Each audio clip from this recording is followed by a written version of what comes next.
The credit card industry is exploiting you, but there is no reason that has to be true. You can exploit the credit card industry if you use credit cards smartly, right? I am very invested in this episode because this episode is going to validate some of my behavior and I would like some validation, please. Yes.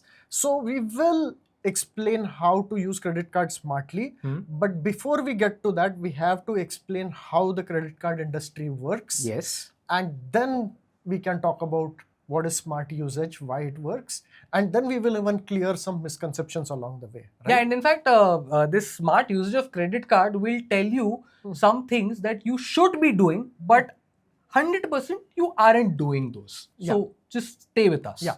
So how does a credit card work? Let's start with a simple example, right? You walk into a cafe, you have an HDFC bank card with you, and you pay using that card. Correct. What all happens? Money gets deducted from my credit limit and the cafe gets the money that I paid. Yeah, first of all, cafe doesn't get paid right now. What? Okay. So there are 5 entities involved and you just like oversimplified it. 5? Me, cafe, money, what else? So you, your bank account, the one HDFC, the cafe's bank, Axis Bank, let us say, Okay. which is different from HDFC. Yes. And then there is the Visa network, which is sitting in between connecting everybody, right? Or MasterCard or whatever it is. So what happens is that when you swipe the card, the machine which belongs to Axis sends a message to Axis Bank saying, HDFC bank card has just... it doesn't know, right? Oh, okay. Right? So basically it sends a message saying, oh, this card is Axis asking for so much money. Axis then asks Visa, okay, who's the bank, right? Can you please send a message to them asking for the money? Visa figures out that it is HDFC Bank. HDFC Bank looks into your account, sees your, whether you have the credit, and then sends an approval back, right? Okay. At this point, nobody gets any money, no movement of money. It's just noted. Okay. What happens is that at the end of the day, Axis and HDFC will settle, right? Basically, Axis will have done million transactions involving HDFC and HDFC will have done another million transaction involving Axis. So they will just add up everything, do a total, and then say, okay, you know what? HDFC has to give so much money to Axis. And then that money goes and sits in the... Not yet. Not yet? Now, next business day, Axis does all the calculations, make sure the money has come, and then will put it in the cafe's account at the end of the second day. So because there are other cards, there are other people who have also swiped, so Axis needs to tally all of those other on this account specifically. And the money might not have come. So we'll come to that later. Money might not have come? We'll come to that. Okay. But keep in mind that if you pay on a Friday morning, Friday night is when HDFC pays Axis. On a bank level? Yeah. And then Saturday, Sunday is holiday and Monday night is when the cafe gets money, right? So cafe is quite unhappy for 4 days, all right? Yeah. But keep in mind that this is not UPI. As in? In UPI, right? There are, again, 5 entities involved, right? Your app, GPay, your bank, HDFC, the NPCI network that UPI runs, the cafe's bank, which is Axis, and the cafe's app, which is probably Paytm, right? But all of them connect instantaneously, and when the transaction is approved, money is actually credited into the cafe's account. That is why the cafe loves UPI and doesn't love credit cards so much. Yeah, right? I can imagine, because waiting for my money, which I have already given out goods for or services for 2 days or over a weekend is a bit much, man. Yeah. And what do you mean that money might not come? What did you mean there? Yeah. So that's another big difference between credit cards and UPI, and even credit cards and debit cards. How? Okay. Because in a credit card, when you swipe it, the money isn't actually gone, right? There's just a note made. Yeah, because it's a credit kind of a thing. As in, there is no money exchanging hands until the end of the month when I pay the bill. Right, exactly. If you use a debit card, the money is removed from your account immediately. Correct. Right? Later on, you can't say that, oh, this is not me. Right? Yes. But with a credit card, like 3 weeks later you can say I didn't do this. You can dispute the charge. Oh. And then you know what happens? Your dispute reaches your bank HDFC, and HDFC complains to Visa, right? And then pretty much Visa forces Axis to give back the money to HDFC, and HDFC will reverse your transaction. This is called a chargeback, right? This is called a chargeback. What usually Axis will do is take the money back from the cafe. Correct. On day 2, they had given the money to the cafe. 3 weeks later, money has gone from the cafe. Ouch. Okay? So that is another reason why cafe is not so happy. Can you guess a third reason why a cafe is not happy with this? No. Because a cafe gets charged about 1.5 to 2.5% of every transaction. Yes. And this money gets split between Axis Bank and Visa and HDFC. They keep that's how they are making money from all of this. Some shopkeepers actually apply this as 2% card processing charges. Correct, yeah. Which most merchants will absorb as cost of their goods or service. Correct. But some merchants will say, no, please give us that extra 2%. Also, we don't want to pay it from our pocket. In the US, it is illegal to charge this extra 2%. Okay, the credit card industry has managed to bribe. Well, let's call it lobby the government so that merchants can't charge extra, right? But they add it into their costing, so it eventually works out for them. The good thing for me is though that I don't have to pay that credit card amount immediately. I pay it at the end of the month in a bill. Yeah, in fact, not the end of the month. You get the bill at the end of the month and you get another 15-20 days to pay it. Right. Which means that you get around 45-50 days of credit, and your money could be earning interest somewhere else and you only pay at the end, right? Yeah. So in some sense, this is like a free money hack, right? Yeah. Usually in life, there is no such thing as free money. This is one of the rare instances where you are actually getting free money. So you should use a credit card whenever possible, wherever possible, as long as the merchant is not charging you 2% extra. Correct. If the merchant is doing that, then it's not a good deal. But otherwise, you should do it.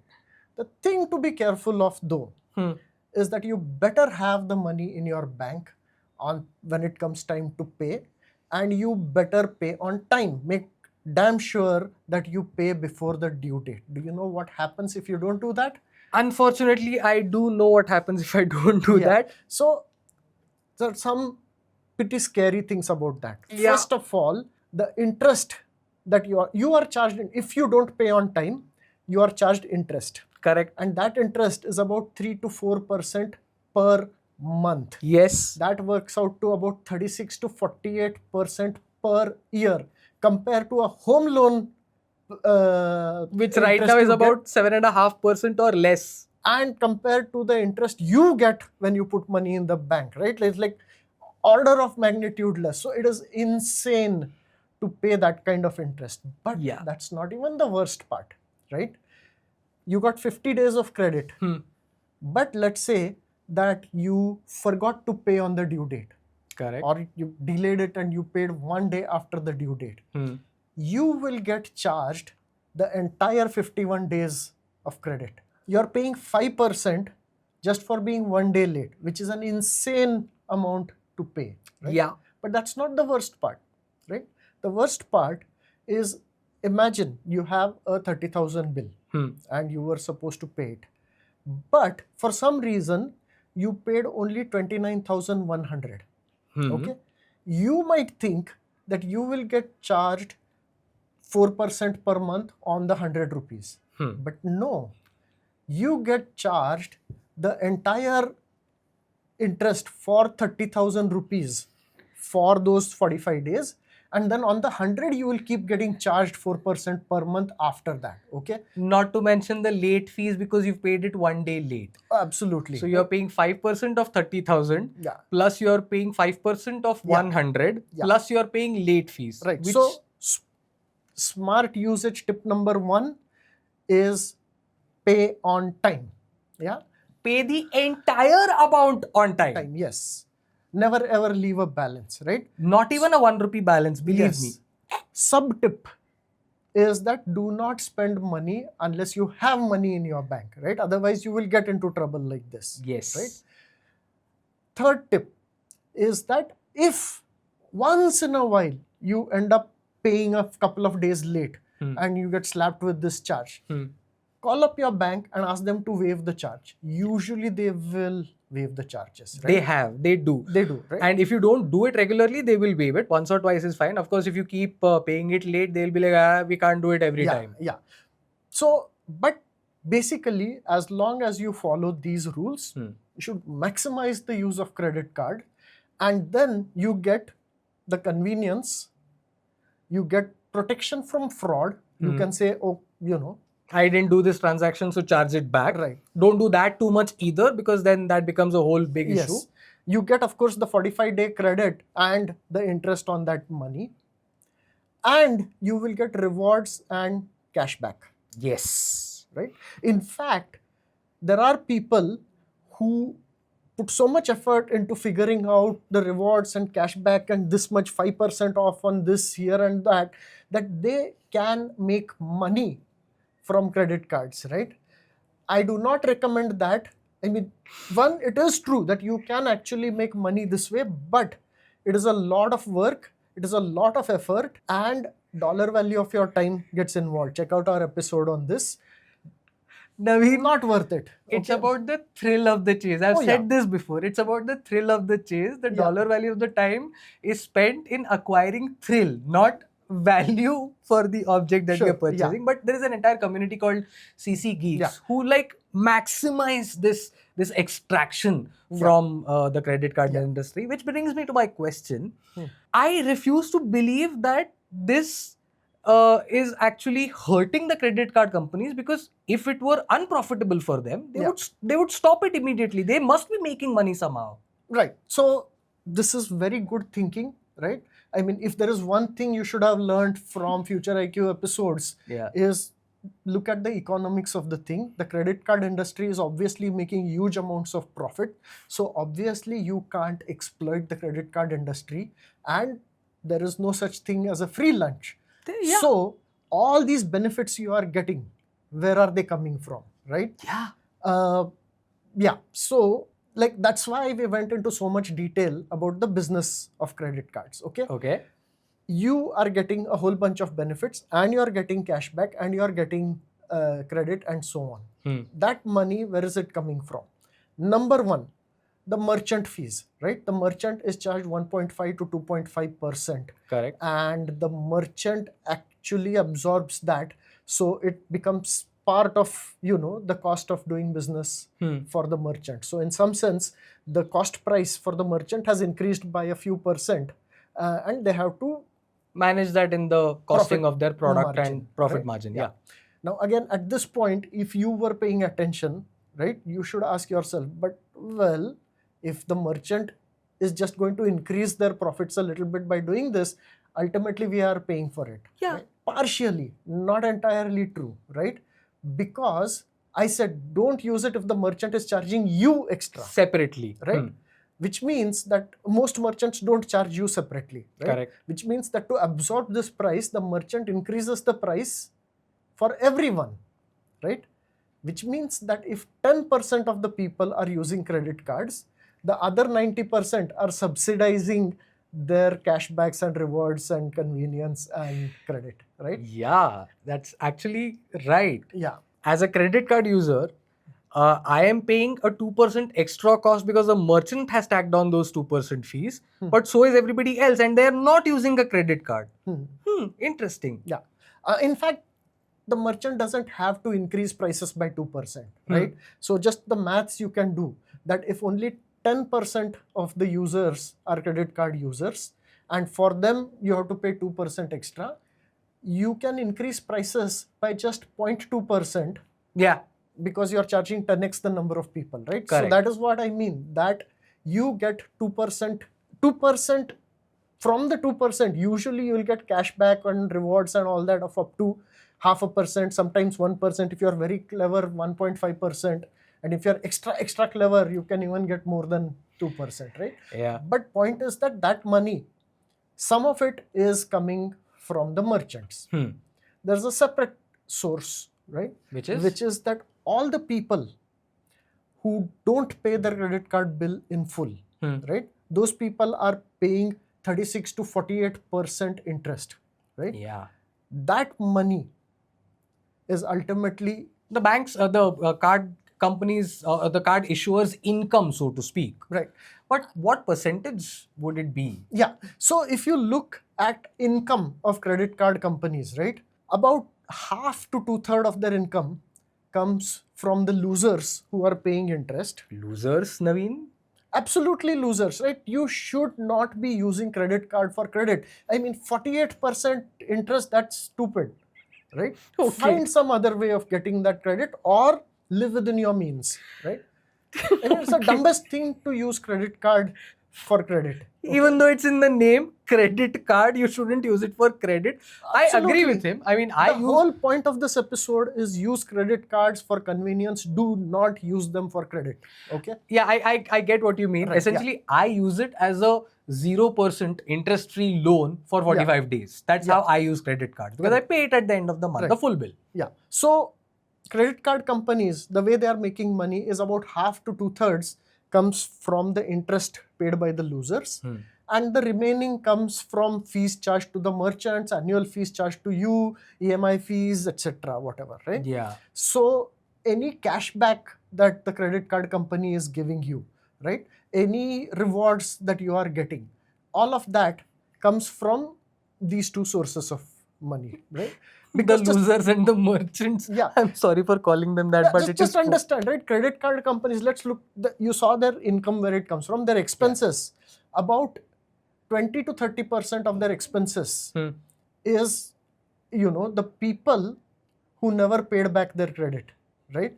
I mean, just like banks have bad loans, banks have malya, credit card companies have people who never pay, right? Yeah. So 20 to 30% they have to write off, and that is an expense. Okay, right. 20 to 30% of their profit roughly goes into of their revenues. You mean? No, not revenues. Their income. Okay, their income. Yeah, goes into bad credit, right?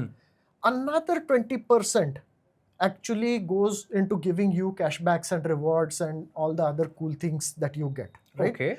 10% they pay for marketing and co-branding and all of that. Okay. Around 20% they end up paying, they pay interest. Right? Because see, remember they are paying the merchant in about 2 days. Right. And they are getting the money for 45-50 days later.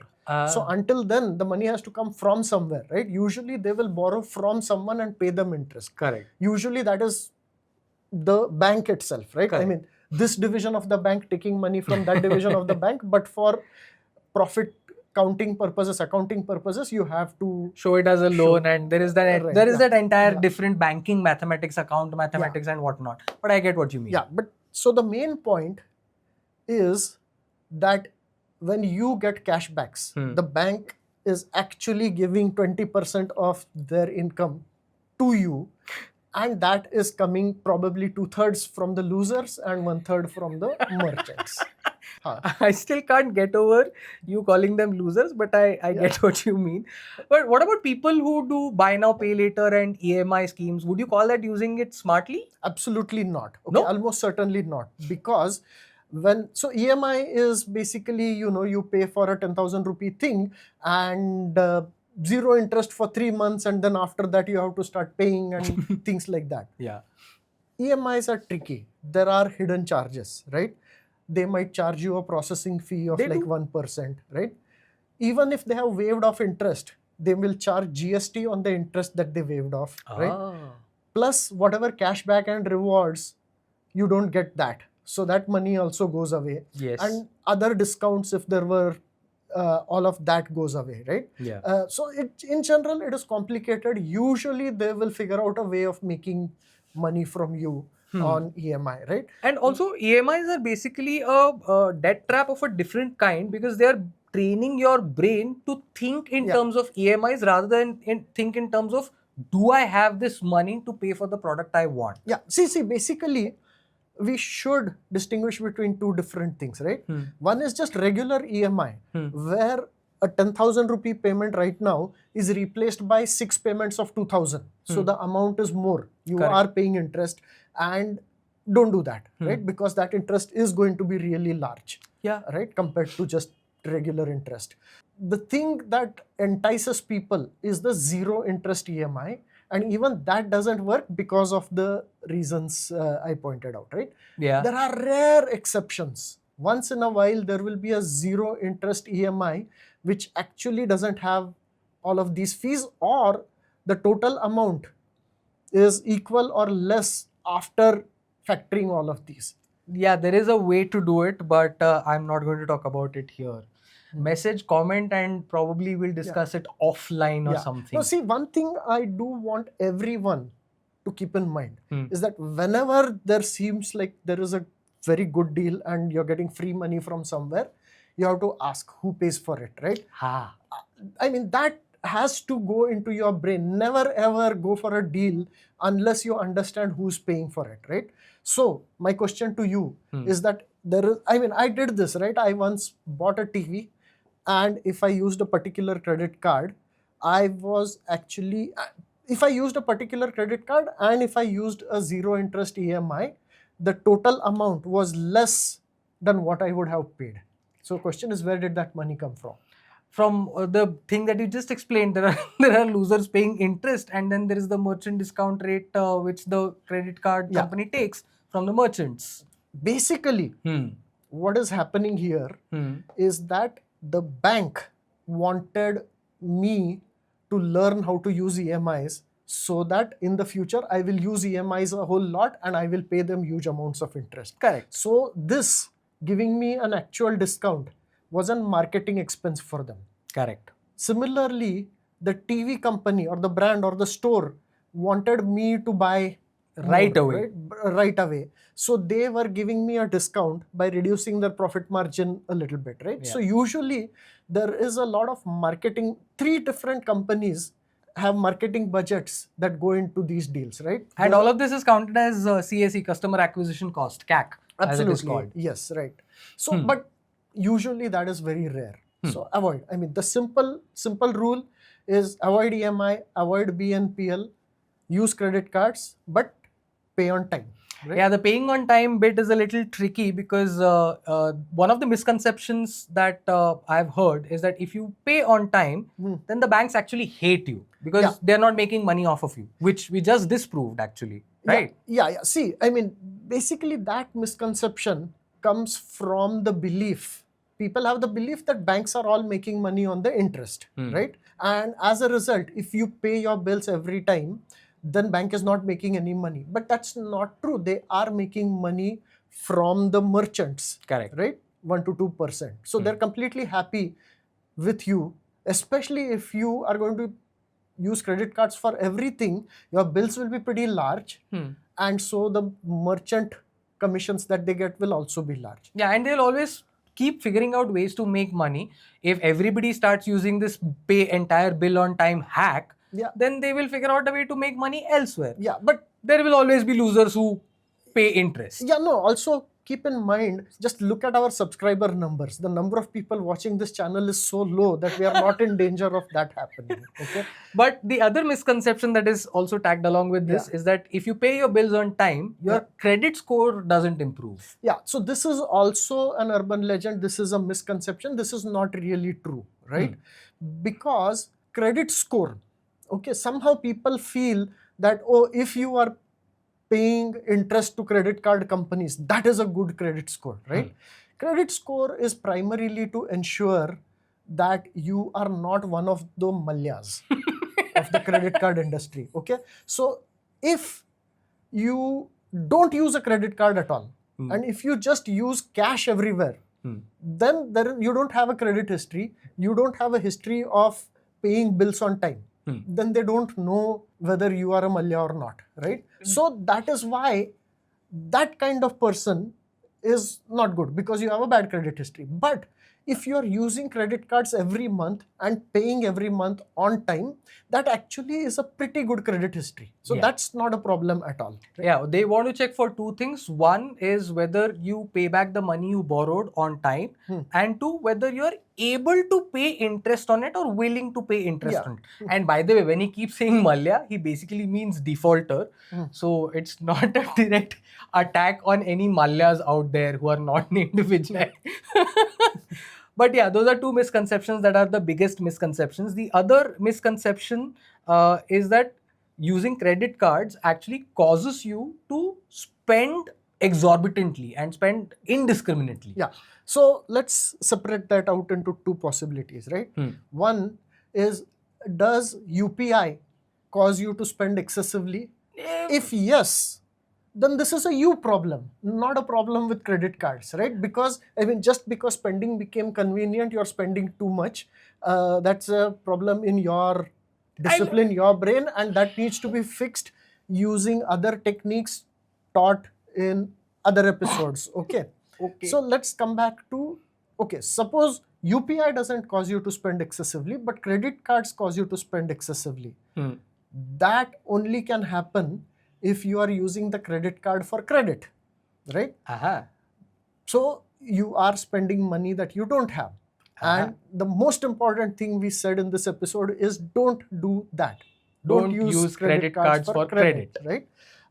So in either case, right, if you are spending excessively, usually the problem is not the credit cards, it is the tricks of marketers, right? The sales and marketing people are tricking you into spending money that you don't have or you don't want to spend. And we have a bunch of episodes teaching you these tricks and how to avoid those tricks, right? Based on Robert Cialdini's book Influence, we did an episode on how sales and marketers are actually tricking you into spending for things that you don't need. So once you clarify all the misconceptions, what remains is the basic, which is use credit cards, maximize the use as long as you are not being charged the extra 2%, but make sure you don't spend money that you unless don't you have money, and always pay the full amount before the due date. Keep a track of your spends, keep a track of whether your bank account can handle those spends, and maximize your credit card usage for convenience, not credit. And ignore this entire episode if you don't have the discipline to do this until you learn discipline from some of our other episodes. Okay. There are plenty of episodes on the channel from where you can learn this discipline.